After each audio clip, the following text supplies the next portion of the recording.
Welcome to Gov360, your full circle view on local government. Today, we're diving into a topic that's transforming our field in real time: social media and its impact on local government. There's no denying it. Social media has rewritten the rules for how public agencies communicate, engage, and even defend themselves. It's a powerful tool for connection, but also a volatile source of misinformation, division, and for those of us in local government, burnout. In this era of digital disruption, many cities are struggling. We're seeing increased community polarization, declining trust in institutions, and a sharp drop in those willing to step up as public servants, both elected and professional. For some agencies, the response has been to retreat, to stick with the outdated communication strategies or avoid social media altogether. But others are learning to lead, using these platforms not just to inform, but to build resilience, trust, and transparency. One of the people at the forefront of this movement is our guest today, Sam Toles. Sam is a nationally recognized voice in digital strategy. He's a former elected official, a veteran media executive with experience at Paramount, Bleacher Report, MGM, and Vimeo, and now the founder and CEO of CiviSocial, a company helping cities modernize their approach to public communication. And just recently, he released a timely new book, The Social Media Playbook for City and County Managers, a practical guide every local government leader should have on their desk, and I have mine right here. Sam, welcome to Gov360. It is really great to have you here with us on episode 3 of Gov360. Chris, it is so good to be here. Thank you so much for having me. I always love spending time with you, and congratulations to you on the launch of this podcast. I had so much fun on the previous version, and I've learned so much in the last, 4 months that we've been apart? 5 months? I can't remember. It's been a whirlwind. It was right before that episode actually dropped on New Year's Eve. Yes, that's right. It was our New Year's Eve. So it's now May. When we're recording this episode. So my goodness, time flies, but never look, if you have my book, you've read the dedication, everything in my life, because my parents were both teachers, is about constant learning. I call myself an infinite learner. Nothing excites me more than learning new things. And I know for a lot of folks, like, learning is scary and challenging. And sometimes we just want to cover our heads under the blankets and pretend that things that are often negative just don't exist. Social media is most definitely one of them. But I believe that if you learn social media and if you really embrace this technology in a way that gives you the power, as opposed to ceding that power to the folks you mentioned, the keyboard warriors, those who are seeking to disrupt our democracy and sow the seeds of discord among local government staff and leadership, you can be tremendously effective and successful, and you can sleep well at night, or at least sleep a little better. I'd like to dive right into the main topic today.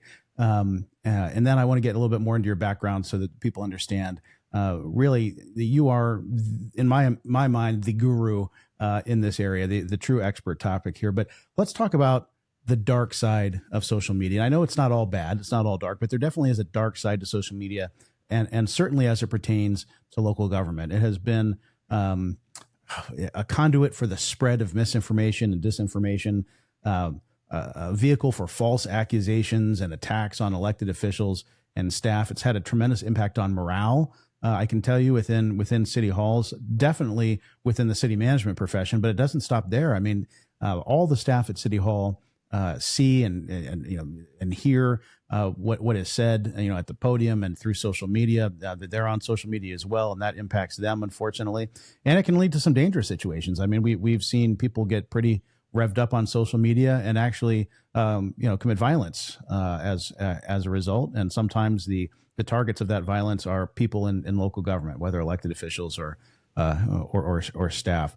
I know you've been kind of on a tour around the country with CiviSocial, training local governments how to approach social media in effective ways. But I'd love to hear from you a little bit about what you're experiencing, what you're hearing city to city.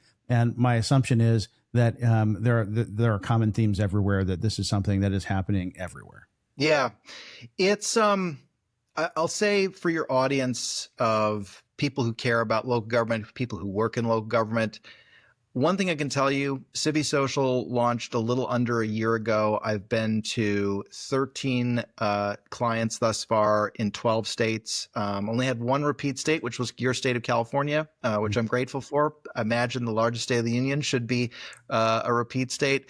I'll be back soon. I hope so, yes. I love California, and I spent a lot of time there. But I will tell you, from Oklahoma to Kansas to Connecticut to Virginia to Florida, it's the same problem, the same feeling, the same sentiment. There is no difference fundamentally between the cities and counties that I have worked for. They're all experiencing exactly what you described. A ton of misinformation, negative folks. These are folks that I call the STPs, because I really want us to think about, first and foremost, data around local government. And it should give everybody comfort, because Gallup recently, back in September, surveyed people about the press, about their feelings on government, about their feelings on the courts. What they found was everything had reached an all-time low, right? The media business, no one trusts media anymore, 31%. The courts, the federal government, the president, regardless of party, the Congress, regardless of party. This is no longer a partisan issue. Trust has been lost among people. But in that same survey, and remember that surveys are measuring the same group of people. So those people, all those folks that said, I don't trust the courts, I don't trust the media, I don't trust the federal government, I don't trust the state and government. Local government is the only place where that trust exists. 67% of the folks that took that survey said that local government is something that they trust. And it's validated for me going city to city and county to county when I hear, like, have you done a sentiment survey? Have you surveyed the support of your citizens towards your agency? When I talk to the folks at companies like Zen City who measure this for a living, it's consistent, right? That trust level varies and exists between 65 and 72% typically in almost every instance.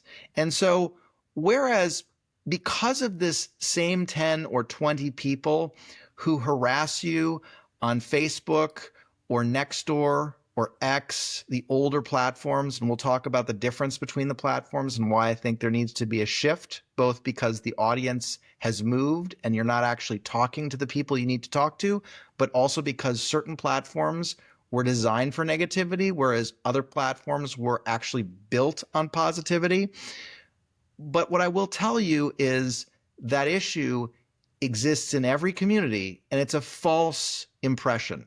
These loud voices, this squeaky wheel, the same 10 people that just constantly agitate in the Facebook groups and online and in the comments, have a way outsized voice. And when we compare that to the actual data and the actual feelings about the residents in your community, it just doesn't add up, and it doesn't actually equate to anything other than it is causing all of that. And I will say one thing.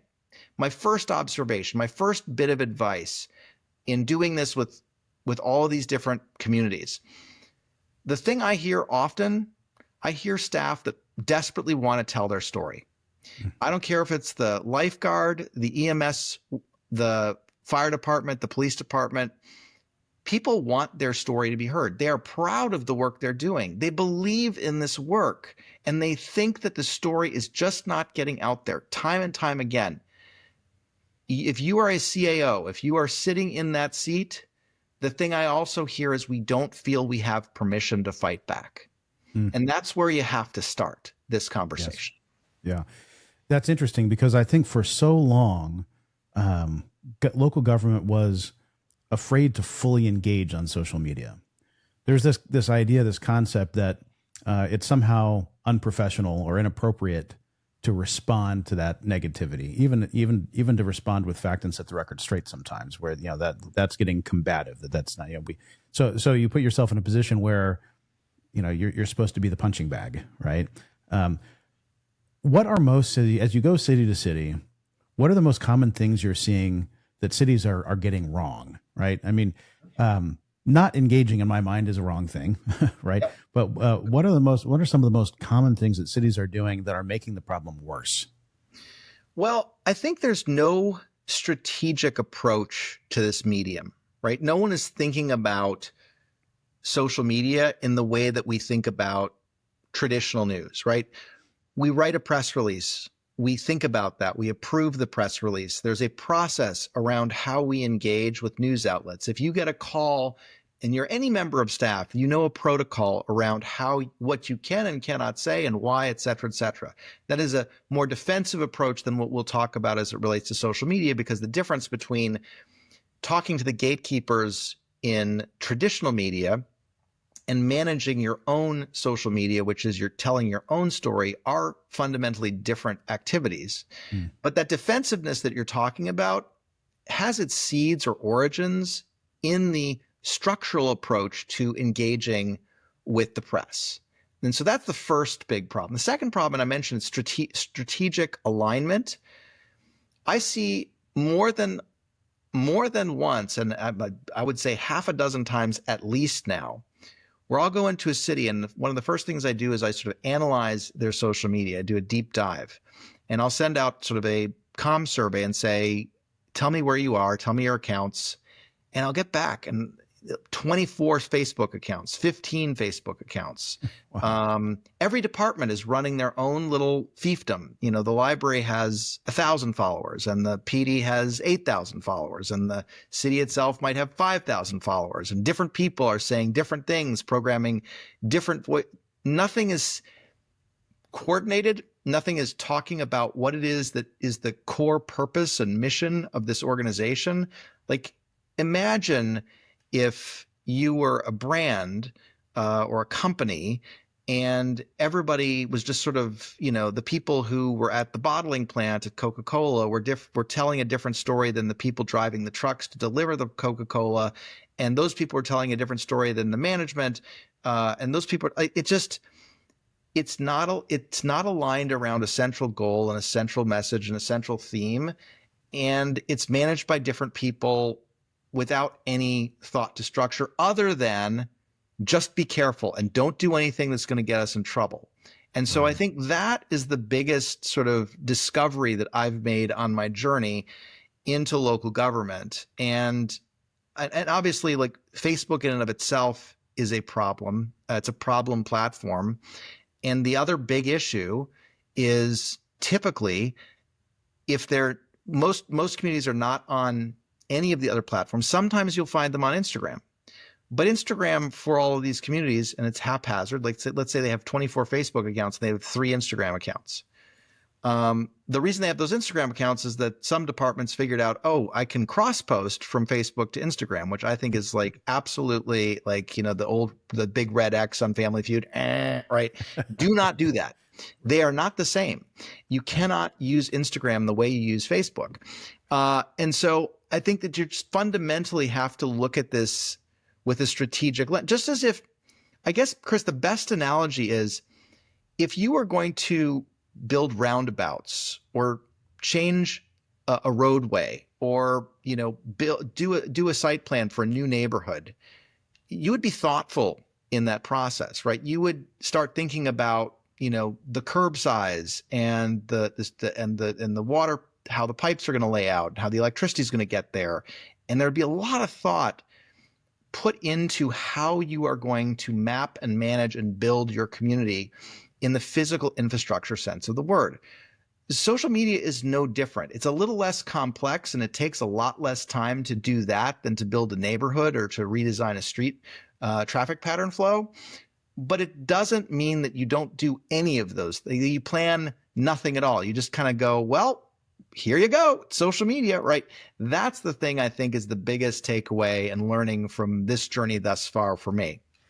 Interesting. You know, it's funny you mentioned roundabouts because up until recently I was managing the city of Yucaipa, and roundabouts were quite controversial there. The city had installed a number of roundabouts, and back in January, we had a high wind, an extreme high wind event, and there were widespread power outages. Southern California Edison implemented what they call public safety power shutoffs, where they intentionally shut the power down to prevent electrified lines from sparking fires, right?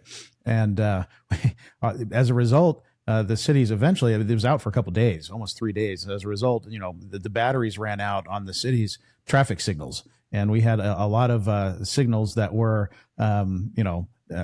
without power, and people were complaining about that. And so, a staff member of the city said something really funny, and we ended up posting on the social media. But perhaps I should be more risk averse than I am. But the comment was, what still works in a power outage? A roundabout. It's interesting, right? I love this because my hometown, which is a suburb of Buffalo, New York, the village of Hamburg, instituted roundabouts when I was in high school. And I remember distinctly, because I always loved local government, going way back into the Stone Age when I was in high school. And I remember distinctly lawn signs everywhere, no roundabout, no roundabout. Like that was a big issue. Mm. It is one of the most popular things that village has ever done. People love the roundabouts. It's one of those things that, there's a natural aversion to change. People are afraid of change. And that applies to, citizens when they're facing something like a roundabout, which we know is a much better, much more efficient way to manage traffic in certain circumstances. Yes. And safer too. Yeah. And it's safer. Oh. It's just better. And we could go on about roundabouts, but it also applies to city managers and to management when facing something like social media. I have been to ICMA. I've gone to local state conferences, and I've sat with city managers, and they have said to my face, as long as I'm sitting in the seat, we will never be on social media. Right. Wow. It's just a reflexive, like, I'm not doing it. And that's interesting, Sam, because one of the reasons why I paid attention right away when I first saw you on social media, and actually the first time I encountered you was on the City Manager Unfiltered podcast with Joe Turner, and that was not long before we launched the Ukaipa 360 podcast last year. But we at every conference I go to, whether it's ICMA, the League of California Cities, it seems like at almost every conference there's at least one session that addresses this social media crisis, right? Yep. Governments everywhere are struggling. It is a major pain point for every city manager I run into. Yeah, how do we tackle this? And so many cities are scared to engage. They're holding on to the kind of the old thought process of it's unbecoming to respond. It's unbecoming to engage. It's unprofessional. Ignore, and that strategy just is not working.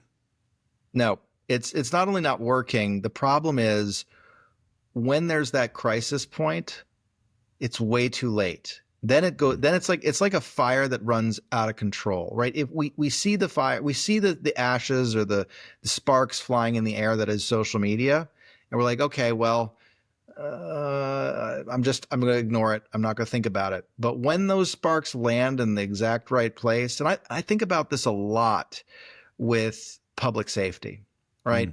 Public safety. I mean, I'll tell you, as a council member, the most profound thing that I did was to go on a ride along. I actually had an active shooting on my ride along. I remember the young officer pushing me under the dashboard of the car and saying, stay down here, because if the bullet hits the car, it will not go through the block of the engine. This is the safest place for you to be, and I don't want you to get hurt. And then he went out and ran into danger. And that certainly stays with me. Yeah. But the other thing that stays with me is how much that young officer did in that 10-hour shift. Like how many things he responded to over the course of the day. In a community, and the community I serve in, Cathedral City is not like a hotbed of crime, right? It's actually, the crime stats are very good in Cathedral City. But just seeing it was so profound. And I think about the countless instances where something goes wrong. You have officers and the vast majority of them, 99.9%, are good human beings who do this work to protect the people in the communities that they live in. And sometimes in a situation like that, something horribly bad happens. And it's not necessarily the officer intentionally doing something, but that bad thing that happens can spark an enormous wildfire. And entire segments of the community can feel targeted unfairly and get outraged at the situation. And so I look at, there's a video I show in my training from Lee County, Florida, where the sheriff there, who's probably my age, I mean, he's an older guy, is breakdancing with a young black child, like a 12-year-old black kid. And at the end of the video, they embrace. And this sheriff is like flopping around on the ground, having a blast. But at the end of the video, they embrace. And the video freezes, the end of the video freezes. And all you see is two smiling people hugging each other, a police officer and a young black man. And the way I think about that is you are investing in an unimaginably important bank of goodwill. Because God forbid in Lee County something bad happens, the community is going to see you and say, I understand that something bad happened, but I also know that my sheriff's department does not have ill intent, and therefore I'm going to listen to them and give them the opportunity to explain the situation.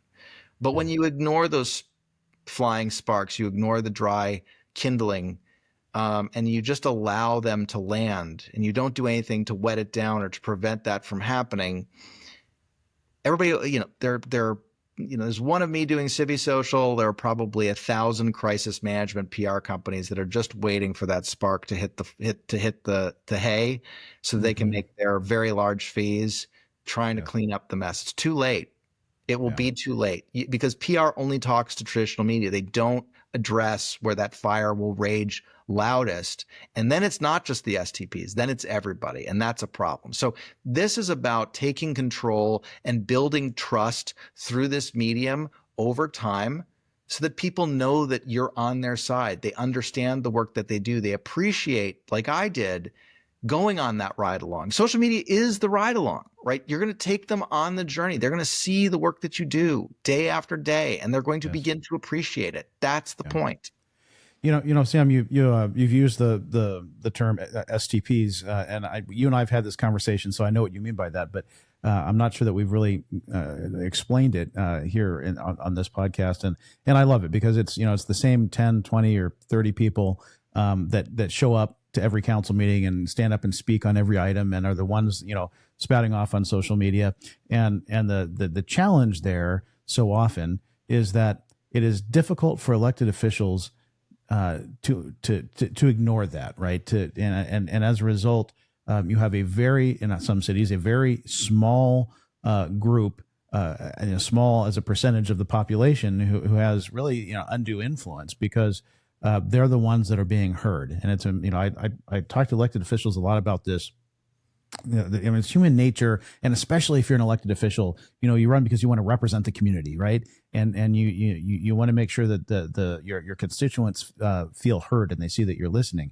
But most people never take the time to show up to a city council meeting. They're busy with their regular lives. We got work and kids and activity. Everything. We're busy, and so if you base your decision on those STPs, then in many instances, you are ignoring the true will of the people, right? Now, the true will of a majority of your residents could be vastly different than what those STPs are saying.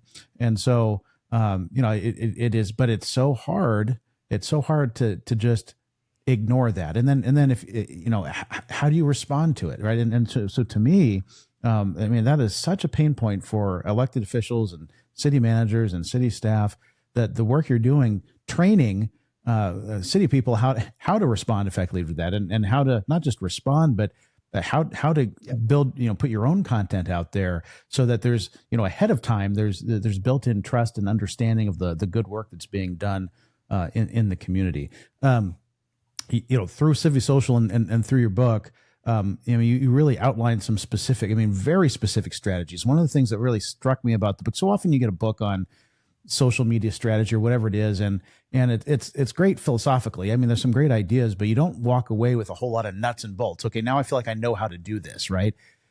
Reading your book, you give so many of those nuts and bolts, right? In fact, it might have been a mistake to publish this book because I feel like I don't have to hire you now to come tell me how to do it. No, I'm just kidding.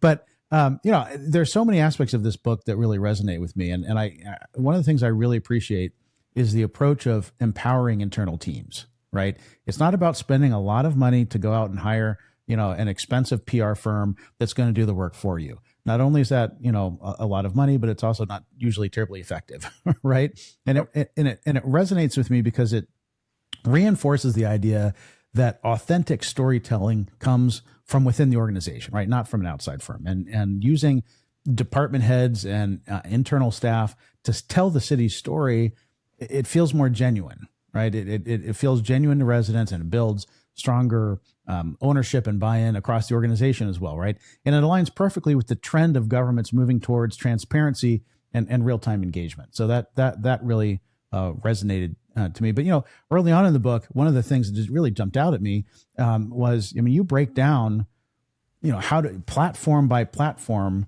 what the right approach is, right? And so nuts and bolts stuff. I keep this on my desk, I reference it. So I'm humbled. Yeah. I'm humbled. Yeah. No, there's a lot that you said in there. First and foremost, I want to talk about the book, and I want to talk about my why. Right? It was Simon Sinek who talks about your why and why I got into CiviSocial. Look, I had a very successful career in media. I made a tremendous amount of money. And I essentially retired from media because I didn't need to work for cantankerous billionaires anymore. I could chart my own course. And, I'm 50, so retiring meant, volunteering for nonprofits and doing things that mattered. And I started doing that. And you know what I found, Chris? I found like I couldn't make an impact because they wanted to talk about things a lot. Like, just like you said about the book, like they want to talk about how the world should be, but they don't think about how we can make the world better. And it frustrated me because in my whole professional career, my corporate career, my time in local government as an elected official, I pride myself on impact. Like, it's like critical to me in my essence. Like, I must, if I'm going to live and breathe on this earth, I'm going to leave a mark because we only get so many days to do the thing we do. Yes. And damn if I'm going to waste time, right? Yep. So my why for CiviSocial is not for me to make money. I've made money. If I wanted to make money as a consultant, my hourly rate for my media clients is $5,000 an hour, right? Whoa. That is what I charge. And I have many media clients that are more than willing to pay me for my services because I'm really good. Not many of them in the public sector, I imagine. No one, but as you know, because we've talked about the program and what I priced it at, and the book, which which is on Amazon and you can get it. But if you're in the position and you want to get a book, I give it away for free. I didn't write the book because I wanted to build the business. There are a lot of communities with 3,000 people that just can't, that just don't have the resources perhaps to bring in a consultant like me. Not that I charge a lot, but that it's just not feasible or practical. And also there's 18,500 cities and 5,000, 6,000 counties. There's only one of me. So even if I was traveling every day and spending every hour and could teleport, like there's no way I can have the impact. The goal here is not about me and my consulting business.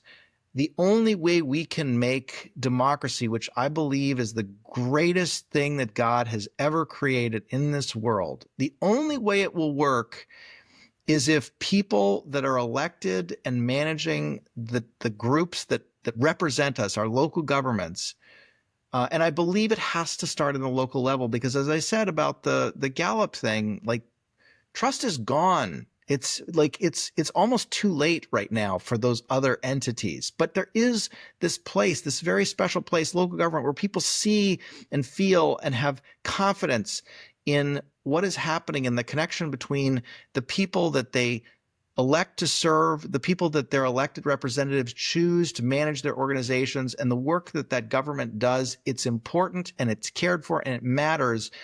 And if that burns down, I fear deeply for the country. So I am doing this, giving away the book, writing the book, traveling.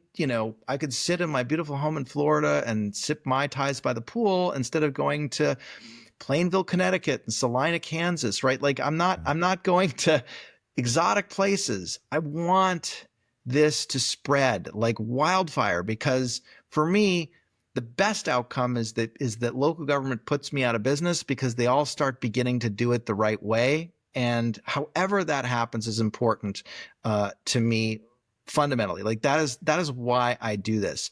I had another point, but I've completely forgotten it. So well, that's okay, because you said something that I wanted to jump in on. Right. So in December of last year, you were out in California, and in fact, the reason you were able to do the Ep. 360 podcast in person is that you were in the neighboring city of Calimesa, working with them, doing a training with them.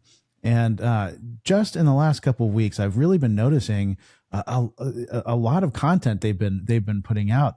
And so, Calimesa is a great town, but a smaller city. Their small staff accomplishes an incredible amount. I think they have under 50 staff, 30 or 40 some staff. No, they have 17. 17. Well, 17. Probably 17 full time. Yeah. But yes. Yeah. No. And the stuff they're putting out is brilliant now. I just saw one put out by, it looks like, maybe public works employees that were in the street, and they were, doing a little skit on, the point was, don't dump things down the storm drain. Right. But it was clever. It was funny, and it would catch people's attention, and it was humanizing the staff. And I think, to me, that's one of the things that you preach, that really rings true to me, that so often, government is this faceless machine, and it's easy to hate the faceless machine that takes our tax money and even though they take our tax money, there's a pothole over here, and everything isn't perfect.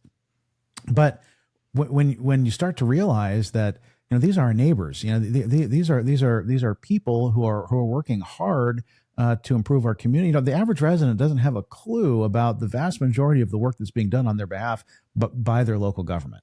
And so it's so critical that we start to tell our stories, and in a human way, so that it's not just the city is doing that, but it's Bob, the public works guy, who's out there, man, he works hard, right? And there he is filling a pothole. And those stories, they're impactful, and it helps people to start to understand not only all the work that's being done, but that it's being done by people, right? Not by some evil machine, but by real people who care about the community and are working hard to better the community. 100%. There's thinking about, like, people, when they have great service at a restaurant, they tip better, and they tell their friends to go to that restaurant. And, we get our food at a restaurant, we get our services. People understand their services. They will feel completely different about paying their taxes. I feel perfectly comfortable paying the taxes I do in the city that I am in, because I see the immense value of the service it provides. And I feel a direct connection to the services, because I see the work that is being done on my behalf. And maybe that's because I'm close to, this world. But even before I started CiviSocial, like one of the inspirations for this whole idea, and I did remember what I was thinking about. I want to share it with you. It's very fun. But before I do that, I was just getting up, having my morning coffee, and I heard this enormous crash. And the tree in our front yard had fallen down. And thank God it didn't fall backwards and crush the house. And thank God it didn't fall sideways and crush either my neighbor's house or his cars or my cars that were in the driveway. It fell forward into the street. And I live on a small, kind of like very off the beaten path, little avenue. And I go out, I'm in my robe with my coffee, and the neighbors are all gathered around, because it was a very large tree and it made a very big noise. And now it's laying across the road, right? And I'm like, I'm so sorry. I'm going to call the gardeners. I don't know what to do. I'll figure this out. I'm going to figure out how to fix this. And the neighbor from across the street said, oh, just call the city. And I said, what do you mean just call the city? She's like, well, she said, it's in the roadway. They have to take care of it. And I said, they do? So I called the 811 or whatever the number is. And within 2 hours, probably less than 2 hours, probably like an hour and 15 minutes, there were 6 guys with chainsaws and 4 trucks out in my street. And that tree was gone. Wow. And they left the stump. A couple days later, it was bulk trash day. And I'm watching I just happened to be outside, and they were picking up the stoves and the things that people leave out for bulk trash. And the guy comes up, and I said, hey, I said, would you mind just tugging on the stump? I want to see how rooted it is, because I want to see if I can use a shovel to pry it out and find a way to get it onto a truck. And he said, sure. Grabbed the crane, came and tugged the stump. It came right out of the ground. He said, well, it's bulk trash now. Put it in the truck and off. Fantastic. And that's great service. And I'm like, that's not just a public service announcement for Fort Lauderdale, but that happens every day. Little things like this are happening every day. And the thing that I realized when that moment happened, not how much I appreciate my local government and their service, but how few people saw it. The people in that little cul-de-sac saw it and knew about it, but most people don't. And that's the point. That's what Calamase is doing. That's what my clients are doing. They are bringing humanity and visibility to the kind, small, constant acts and stories around local government every day. Here's the story. You mentioned like governments hiring consultants and PR firms. This was the trigger. So there's a city not too far from you, the city of Calabasas. And Calabasas has the Kardashians. It's the home of the world's most famous social media influencers, right? It is the home of influencers. And I wanted to contrast their social media, which is run by a marketing firm, and that they're paying over $60,000 a month. A month? Yeah. Wow. For that service. So I give their ACM, who's a super cool dude, a lot of crap about it. I just text him and say, your Instagram is creating pain in my soul. And he knows my perspective on this. So I'm not like being mean to Calabasas. I love Calabasas. I'd love to work with Calabasas, but I just want to contrast sort of like they made a decision back at the beginning of the year to eliminate the communications function and outsource it. And they're doing that in a way with a expensive, highly reputable marketing firm that works with a lot of local governments. You know who I'm talking about? Not going to badmouth anybody on your podcast. All right. So I went because I was mentioning I was speaking in New York State for the City Managers Association, and I wanted to just pop in and first I actually went there because I wanted to show the difference between what you don't do on Instagram and what you do. And I know, because as I said, their Instagram truly hurts my soul. And why it hurts my soul is because of Canva, this godforsaken tool that local government found and overuses. And marketing. I saw that you recently had a positive Canva experience. I did, and I use Canva occasionally, but again, it's not for never, but it's like limit. It's like having a crack pipe. Like, just don't do it. Don't start. Like, it's not good. But so I went on to just scrape for this presentation a screen grab of their Instagram feed in Plainville. Now, Plainville, Connecticut. I just worked with them. I love their town manager. It's a small town. It's called Plainville, and it's a perfect sort of like it's like there's Calabasas and the Kardashians in Plainville, so you can tell like the story I was trying to map and explain to people. But then I was like, I'm curious, so I scanned both, and I wanted to find the #1 performing post on each account. Right? Calabasas has about 4,000 some followers. They've been doing Instagram a lot longer. Plainville's only been at it for a year, so they only have about 1,700 followers. So I was like, let me look at the engagement on their highest post. And for Calabasas, it was a post related to Easter, wishing the community a happy Easter, right? Very nice, very lovely. And I'm just going to give you the stats because it was astounding. Their highest post got 34 engagements and a single share. That engagement rate is equivalent to a 0.008% of their audience, and their share their share to audience ratio is 0.0002%. Ouch. Plainville did a post on April Fool's where Mike was talking about these mystery tunnels, and it's a very funny video. I encourage everybody to follow Plainville on Instagram and check out Mike Paulus, because he is always up to mischief and is just a shining example of how a city manager can really jump in and lead the way. But there, remember again, 4,600 versus 1,700, right? So it's a much bigger audience in the home of the Kardashians than the fine folks in Plainville. Their engagement rate for their highest engaged post in April was 391 engagements, which is 32.38% of their audience engaged with that post. And they had 103 shares, 6.4%. Wow. And most importantly, they're not spending a dime with the marketing firm. And they're not spending, they did hire me, but we're done. And that's the Lake Calamasa. That's it. I'm not going to charge them again. I will call them and hang with them whenever they want. If they need advice, I'm always happy to give it. But they don't need me anymore because they've got the program, they got the plan, and they've got the staff, and they're doing the work. Well, I know Scott Trujillo, great guy. He was, I knew him because he was out in Indio before he was in Calabasas. I wasn't going to name drop. That's the guy who I text all the time about the Instagram hurting my soul. Yeah. Well, Scott, if you're watching this, you need to hire Sam Toles. I love that. Look, Scott, I love you and I will help you, and I'll help you. You don't need to hire me, but please tell your firm to stop doing the Canva thing, for the love of God. So you're coming up on a year of doing CiviSocial. Was it June of June of 24 is our founder. 24. I'm celebrating my 1-year birthday, which is so exciting. I don't know what to do for the birthday, but it's like I know being an entrepreneur is a wholly different thing. For those of you in the audience who are entrepreneurs, I take my hat off. I've worked at the highest level in corporate. I've been an elected official. I've done a lot of things in my life.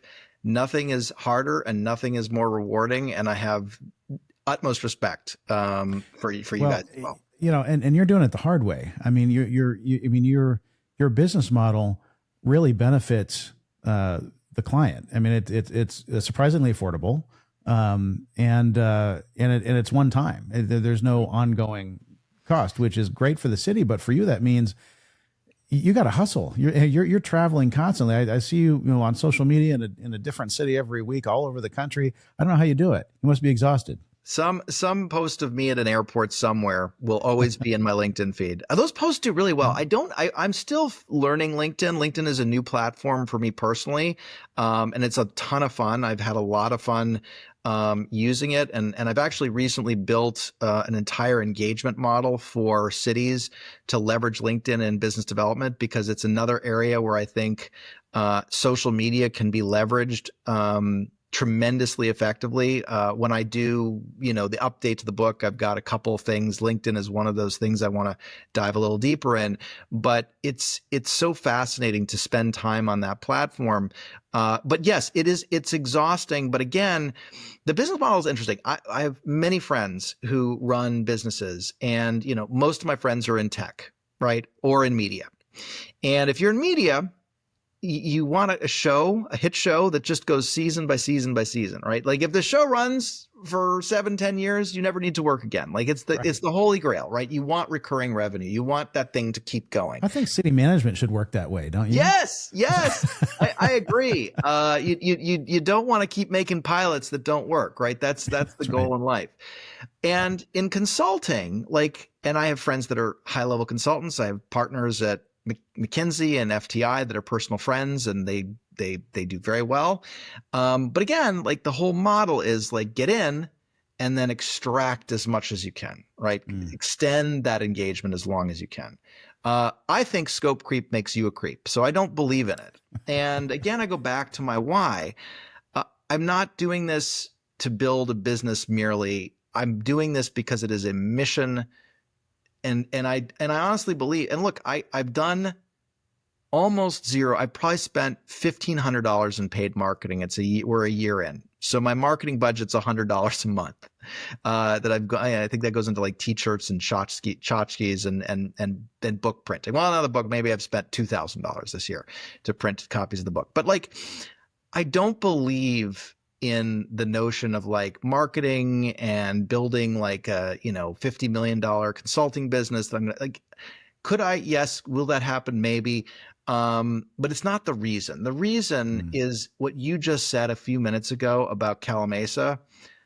When I get up in the morning, the first thing I do when I have my coffee is I scan my TikTok and my Instagram, and what's happened over this last year, because obviously I follow all of my clients. And I always get worried because it takes a while for people to set up and get rolling and learn it. And as somebody who's done this a long time, I know instinctively that is natural. But for me, I'm like, oh, they should be doing more. But then I watch them come to light, and it is truly, it's like watching your kids go to school and graduate, and it's so fun. And it also keeps me connected, right? Like I always say to people, the hardest part of what I do in this job is it's like going to a new high school every other week. Right. I'm going in. I'm the new kid. Everybody looks at me nervously, with trepidation. And the principal, i.e. city manager or county manager, introduces me to the staff and goes, "This is Sam, and he's your new person." And over the course of that week or 2 weeks, depending on the length of the program, I develop deep relationships with multiple members of staff. We'll end up going to drinks or to events. I went to an opera in Salina, Kansas at the invite of one of the department heads, which was amazing. I even got a tattoo in Salina. Like I become very. Did you really? I did. Because Salina is so interesting. They're the only city I've ever heard of that has its own arts and humanities department in a local government level. It's fascinating. And you would never think in Salina, Kansas, but arts is a big part of the fabric. And Brad, who does that for them, is just like the most amazing guy. And we just built, like, we hit it off right away. And so like I've become incredibly, incredibly attached. And I always say this, I just finished with Monroeville, Pennsylvania, and I was leaving, and I said, guys, this is the hardest part. Saying goodbye is the hardest part. But the way that I can live with that is because they live on, because it's the faces that I trained and taught that I get to see on social media. And those faces are smiling and they're having fun, just like you were talking about with Calamasa. Like it works. It creates that connection within the staff. It's not like there's a communications department and they make Canva posts and occasionally shoot a video, or like it's the public works team. It's the public safety team. Sometimes they work together. Sometimes they do challenges. It's creating that cohesion within the organization and joy. It's taking away the STPs' power to make everybody miserable. And it is being replaced by people having fun, telling their story that they're so proud to tell and that they've so yearned and wanted to tell for so long. So like, yes, it's exhausting for me personally to do this, but it is the most fulfilling work I have ever done in my career. And I've done a lot of cool stuff and nothing even comes close. Well, I'd like to say for the record, for those who are watching and listening, that, Sam is not paying me for this episode. I am just such a believer in the potential for this approach to change communities, to change the way communities think and feel about their local government in a positive way. And when that happens, it could change everything for people who work in local government, right? So many people are getting so discouraged and burned out and leaving the profession in droves, right? It is harder and harder for cities to recruit city managers now, or at least city managers who are experienced. The average lifespan of a city manager in any one city now is under 5 years. And I hear from so many managers that, if I can retire early, I'm going to retire early. I just, the environment is so toxic now. There's so much disinformation, and it's just vicious. It's vicious out there, and I don't want to do it anymore. So if we can change that, right? What an incredible impact that will have on the lives of people working in local government and improve the community as well, right? So, it's just I'm just such a believer in it. Thank you. No, look, that's why I do it. What you just said is it's the reason. And I want to touch on one thing that you said because it's so important. When I began this work, Chris, it was what you said about making people within the organization see and feel value for the work. Because as a former elected official, and as I mentioned, the ride along and all the work I saw our staff do when I was in local government, to leave, I left Cathedral City to take my first social media job. I left local government to go into social media, and to return 11 years later to look at the landscape. Like it's almost like a movie. You go and you come back, and it's like the smoke, and there's like been the dragons that have come in and like torched the landscape, and there's like the poor villagers. Like that's what it felt like. Yeah. And I want to for somebody who's made a career in social media to know that social media was the primary culprit for coming back to this thing that I loved, and to see the devastation and destruction was a big motivator behind let's fix this. I have an obligation and a responsibility as somebody who's been blessed by this medium financially, personally, to give something back. So, but we've talked a lot about that. Let me talk about, again, because you mentioned the book is about tangible. And I really believe we could wax on about our mutual affection, and I deeply appreciate your words. And I could talk about how much I love local government, tell people turn off the podcast because they get sick of the sound of my voice. But let's go tangible. Recruiting, right? Yes. Yeah. Let's step. Yes, city management is a problem, but you have to train and groom people at the base level of government. You need young people to come in the door, and you need them to come up through the system and to grow into these roles. You can't go as a 24-year-old who gets your MPA and jump in. Although that's what's now happening. Like that, we have such a shortage that kids are being thrown into roles that they're not ready for. Like you have to be built for that. But in order to do that, you have to have young people who want to become code enforcement officers. You have to have young people who want to go into planning. You have to want to do this service. And one of the things I like to tell people, and I think I said it on our podcast back in December, but it's interesting because I actually have now a tangible example, is when two young people get into a room. So let's imagine two 21-year-olds. You can say that's at a church, you can say that's at a bar, but they meet for the first time, right?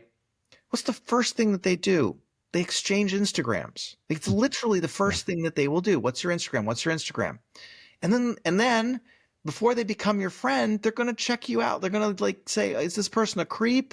Are they a nerd? Like, do they have the same kind of taste in music and fashion? Like, they're going to do a little scan. And if they go onto your Instagram and it's nothing but dull Canva posts of like happy hot dog day and, yada, yada, yada, and the mayor's address is at such and such a time at such and such a place. And remember to recycle. Here's a fun, image of a recycling can with the dumb little thing like jumping out of it because Canva has animation, right? Yeah. If that's what they see, they're going to go, forget this. I want nothing to do with this impersonal thing that's government. It looks awful to me. Right. But if they see the feed in Calamasa or Plainville and they see folks like themselves, young people doing work that they feel proud of, and I always encourage people in public safety to check out Cobb County, Georgia. It's not a client of mine, but as a part of my training, I always am scanning who's doing what well. Cobb County's fire team in that Atlanta area, Georgia, does an amazing job in their Instagram feed. They're constantly posting videos, inspiring videos featuring young firefighters talking about the why they love their job, why they chose this job, why they do this job. And I want to go join the Cobb County Fire Department.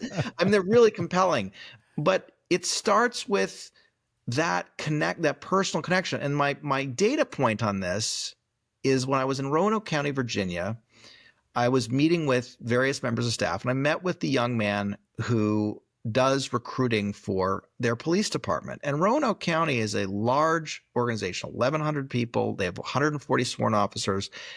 and they, in the region, they are the leader. They pay the best. They have the best benefits. They have, the best equipment. They have everything a cop would think that they would want. And this young man said, I am so glad you're here. We are getting crushed by a competing rural county nearby because their Instagram's better. How crappy is that, right? How crappy is that for Roanoke County? And for that young man who's desperate to tell a story. But unfortunately, it's sometimes, especially in public safety, and this is another sort of practical, tangible note to city, county managers listening to this podcast, you have to create a culture of content in your organization. All of the department heads, you're not going to force anybody. Once you force people to do it, the content will be inauthentic and it won't work. My program is designed to identify people who are not only interested, but really want to engage. But there's one potential blocker, which is obviously that the leader of the organization, the CAO, is hiring me. And the people within the departments have expressed an eagerness or have shown an interest in doing it and have the acumen, and I do that. But what I've found as an issue is certain department heads are resistant. And so if the chief of police doesn't want his team to play in the sandbox with everybody else, he's going to, and that's not the case in Roanoke County, but I'm just using this as an example. Like, if there's a department head who won't let them share what the awesome, cool things that are happening in that department, then they're going to lose out recruits, young people, to a less attractive agency who is putting in the effort. And that's a shame. So you really do have to think about this as a culture of content, because also content is infectious and joyful, and it builds on itself, and it does create a lot of camaraderie.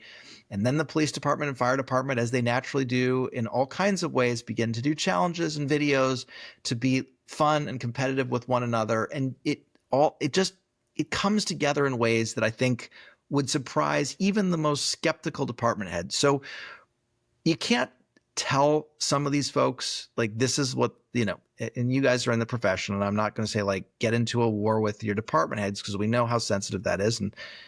But I am going to say, encourage them to embrace it. And the workaround is let the other departments lead. And so when they've got a stale Facebook account that's not growing and that people are complaining on, and the STPs are doing their thing, and the library is making fantastic content that's lighting up people's screens, and people are like, my gosh, our investment in the library, we should put more money in the library. Those other department heads will start to pay attention. But it is important for you to know that can be a blocker. Yeah, no. Well, Sam, I mean, you're doing incredible work. I want to congratulate you on your almost 1-year anniversary with CiviSocial. I hope maybe that anniversary includes some kind of a vacation so that you can rest a little bit for once. We'll see. I talk about this with my spouse all the time, and we will do it eventually. I'm just not sure when, but I do have a blast. I love doing this. It's not a vacation. It's hard work, but I love my friends in local government. And so if you do what you love, work is not work. And that's the best way to look at it. But I'm such a fan of yours and your work. And I'm so grateful that for us to have met, in this wonderful world of however kismet and karma. Thank you for your kind words on the book and for what it is that I do. I'm excited to work with you in wherever you end up. And again, if you want to get a copy of the book, let me know. And you know this, Chris, I don't do the hard sell. I think when we met on LinkedIn, yes, you connected with me, and I was like, I'm never going to sell you, but if you're interested in what I do, just ping me and we'll have a conversation. And then I said, I think you're like, I'd love to talk to you. I'm like, I'm going to be in Calamasa. And then we did the podcast and we got to start talking. And that's how our relationship, and that's how all of my relationships, the last thing I'll say as we wrap up is, like, there's a tremendous, the one thing that's been surprising to me, well, I've got a lot of surprising things, but one of the things that's been most surprising is the fear of vendors. Please trust me. I am not the vendor to fear. I promise you, I will not stalk you. I will not send you 45 unsolicited emails and bother you constantly. I will say, hi, I'm Sam. Can I help you? And give you information, and I will never bother you again unless you want me to. It's the bane of a city manager's existence. Constant contacts from vendors trying to sell you something. But no, I mean, you reached out to me and were complimentary about the work we were doing with you, Ep.3, and I looked into your background and was impressed. And from that point on, we started a dialogue. And I have to say, thank you for being so incredibly generous of your time. I have gained so much knowledge and insight and perspective from our communications that I haven't paid a dime for. And, it's really been helpful to me in my life. So I really, and thank you so much for being here. You're our second guest only on cool. Gov360. So appreciate you taking the time out of your busy life to spend some time here with me and talking to those who listen and watch. If you work in local government, at any level of local government, I highly suggest that you get this book. The Social Media Playbook for City and County Managers will change how you think about social media. I also think that it has a lot of value in your personal life. It's made me think about how I'm approaching social media just personally as well too. But if you're a city manager or an assistant city manager or a director or PIO or anyone who has responsibility for your organization's communications, I highly recommend reaching out to Sam and considering CiviSocial. It will change your professional life if you implement these strategies. I promise you. Thank you so much for watching and listening. Gov360 is just getting started, and we have some incredibly impactful guests and conversations lined up here in the next few weeks. Make sure to follow and subscribe so you don't miss an episode. Follow us on Apple Podcasts, Spotify, or wherever you get your podcasts. Subscribe on YouTube to watch episodes on video and further video content. And follow us on LinkedIn. That's where a lot of the conversations and connection will happen. Also, please help us spread the word. Share this episode with your colleagues and peers who live and breathe local government. That's a wrap for today. Thank you for joining us on Gov360. Until next time, govern boldly, my friends.